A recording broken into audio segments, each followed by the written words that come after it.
안녕하세요. 단 하나의 게임으로 전설을 만들었지만 또 단 하나의 코인으로 거대한 논란의 중심에 선 기업이 있습니다. 오늘은 바로 이 성공과 위기라는 두 개의 얼굴을 가진 위메이드의 속사정을 아주 깊숙이 들여다보겠습니다. 여러분, 위메이드라는 회사는 어떻게 한쪽에서는 엄청난 성공 신화를 써내려가면서 다른 한쪽에서는 이토록 심각한 신뢰의 위기를 겪게 된 걸까요? 지금부터 그 이야기 속으로 바로 들어가 보시죠. 자, 우선 위메이드의 뿌리부터 한번 살펴볼게요. 이 모든 이야기의 시작은요, 바로 하나의 게임이었습니다. 2000년, 위메이드는 MMORPG가 시장을 휩쓸던 시절에 혜성처럼 등장했습니다. 그리고 2010년대에는 윈드러너 같은 게임으로 모바일 시장까지 완벽하게 장악했죠. 그런데요, 위메이드는 여기에 만족하지 않았습니다. 2017년에 정말 회사의 운명을 건 어떻게 보면 거대한 도박을 시작하는데요.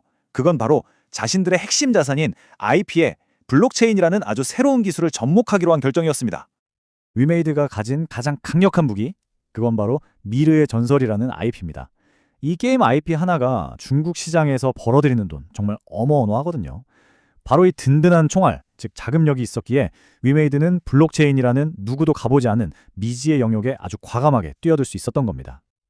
그럼 이제 위메이드의 또 다른 얼굴을 만나볼 시간입니다. 바로 블록체인 플랫폼 기업으로 가고 있는 그 거대한 꿈에 대한 이야기죠. 위메이드 블록체인 전략의 심장, 그게 바로 위믹스 3.0입니다. 이걸 그냥 게임에 쓰는 코인 정도로 생각하시면 절대 안 돼요. 위메이드의 꿈은 게임, 금융, 거래, 이 모든 게 가능한 하나의 거대한 디지털 국가를 세우는 거고요. 위믹스 3.0은 바로 그 국가의 기반이 되는 땅, 즉 핵심 기술인 셈입니다.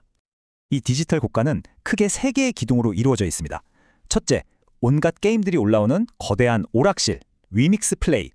둘째, 사용자들이 직접 투표로 규칙을 정하는 일종의 마을회관 같은 나일. 그리고 마지막으로 돈을 맡기고 빌려주는 은행 역할을 하는 디파이 서비스입니다. 이 세 가지가 합쳐져서 현실 세계처럼 돌아가는 경제 시스템을 만드는 거죠. 여기서 정말 주목해야 할 숫자가 바로 이겁니다. 4,000 TPS. 이게 뭐냐면 1초에 무려 4,000건의 거래를 처리할 수 있다는 뜻이에요.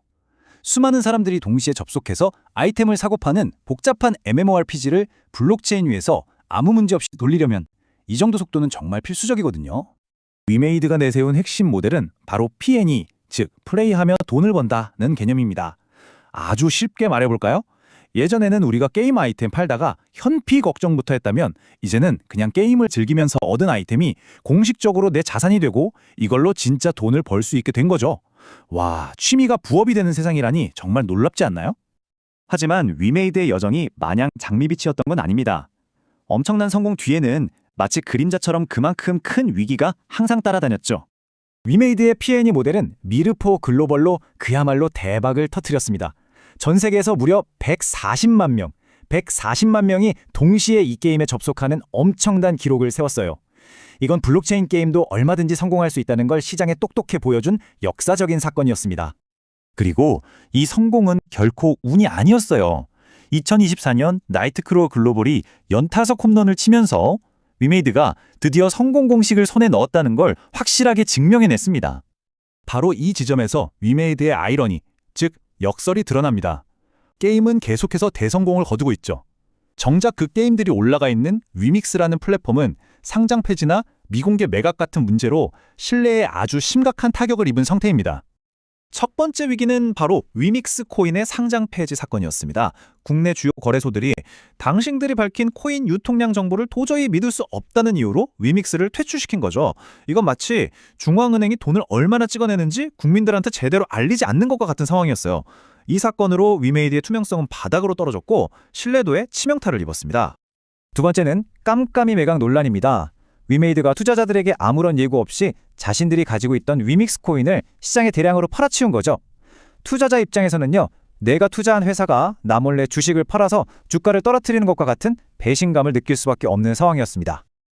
그렇다면 이렇게 극과 극을 달리는 성공과 위기는 회사의 재무제표, 그러니까 살림살이에 어떻게 나타나고 있을까요? 이제 숫자를 통해 위메이드의 현재를 객관적으로 한번 들여다보겠습니다. 자, 가장 최근인 2025년 3분기 매출 구성을 보면 아주 흥미로운 사실을 발견할 수 있습니다. 그렇게 블록체인 기업이라고 외치고 있는데 막상 뚜껑을 열어보니 여전히 매출의 약 78%는 전통적인 게임 사업에서, 그리고 19%는 미르의 전설 IP 라이센스에서 나오고 있다는 점이죠. 정작 블록체인 사업 비중은 아직 1.5%에 불과합니다. 하지만 실적 자체를 보면 이야기가 또 달라집니다. 2025년 3분기의 매출이 전분기보다 무려 40%나 늘었고요. 영업이익과 순이익 모두 적자에서 흑자로 돌아서는 그야말로 극적인 반전에 성공했습니다. 아니, 어떻게 이런 놀라운 흑자 전환이 가능했을까요? 비결은 딱 두 가지였습니다. 바로 한방과 허리띠 졸라매기. 먼저 중국에서 들어온 거대한 일회성 라이센스 계약금 덕분에 매출이 그야말로 폭발했고요. 동시에 비용은 6%나 줄이면서 살림을 아주 알뜰하게 꾸렸기 때문입니다. 이제 마지막으로 위메이드의 미래를 향한 가장 중요하고도 거대한 질문을 던져볼 시간입니다. 위메이드의 미래 성장 가능성은 이 탄탄한 신작 라인업에서 찾아볼 수 있습니다. 특히 2025년 말 중국 출시를 앞둔 미를 M은 단기적으로 가장 큰 기대를 모으고 있는 작품이고요. 그 외에도 미르5, 나이트 크로우2 같은 굵직한 후속작들이 줄줄이 대기하고 있습니다. 결국 모든 것을 종합해 볼 때 핵심 질문은 이겁니다. 위메이드는 과연 게임 개발사로서의 성공을 넘어서서 한번 무너졌던 신뢰를 다시 회복하고 모두가 인정하는 진정한 블록체인 플랫폼 기업으로 거듭날 수 있을까요? 게임은 성공했지만 플랫폼은 위태로운 이 역설을 어떻게 풀어낼지 바로 거기에 위메이드의 미래가 달려 있습니다. 이 기업에 대한 여러분의 생각을 댓글로 남겨주세요. 투자는 항상 신중하게 접근해야 하고 그 결정과 책임은 여러분 각자에게 있습니다. 다음 시간에 더 흥미로운 이야기로 다시 찾아뵙겠습니다. 감사합니다.